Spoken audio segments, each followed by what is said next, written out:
Seperti yang kita semua tahu, penyakit jantung adalah pembunuh nombor 1 di seluruh dunia. Jadi, pencegahan adalah lebih baik daripada rawatan, maka pemeriksaan kesihatan pencegahan membantu mengurangkan penyakit jantung dan mencegah akibatnya yang membawa maut. Oleh itu, saringan kesihatan pencegahan sepatutnya dimulakan awal dalam kehidupan, bukan ketika usia pertengahan atau warga emas. Jadi, biasanya faktor risiko untuk penyakit jantung adalah seperti diabetes, hipertensi, dan faktor risiko lain seperti merokok serta tabiat pemakanan yang tidak sihat. Dan semua perkara ini sepatutnya dikurangkan dan saringan kesihatan seperti pengukuran tekanan darah perlu dimulakan sekitar umur 18 tahun.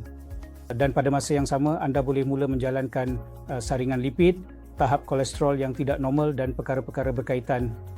Dan berdasarkan ini, pada masa yang sama, anda juga boleh menjalani saringan untuk diabetes anda. Jadi, berdasarkan laporan awal, kita boleh merancang lawatan susulan dan penyiasatan lanjut seterusnya. Dan biasanya untuk individu yang normal, jika keputusan awal adalah normal, anda boleh menjadualkan pemeriksaan seterusnya dalam tempoh 3 hingga 5 tahun akan datang. Tetapi jika terdapat sebarang keputusan yang tidak normal, kemungkinan mereka memerlukan pemantauan rapi terhadap semua parameter ini dan ia perlu dikawal dengan baik. Jika anda didapati menghidap hipertensi, sasaran tekanan darah anda seharusnya berada dalam julat normal. Dan jika anda mempunyai kolesterol tinggi, ia perlu dikawal melalui pemakanan atau ubat-ubatan.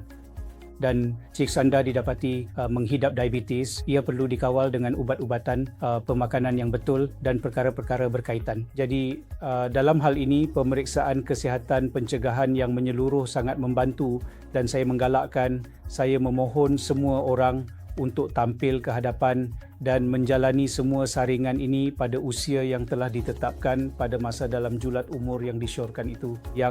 Jadi sila manfaatkan semua perkhidmatan ini supaya kita dapat mencegah sebahagian besar kejadian jantung yang serius pada masa akan datang. Terima kasih.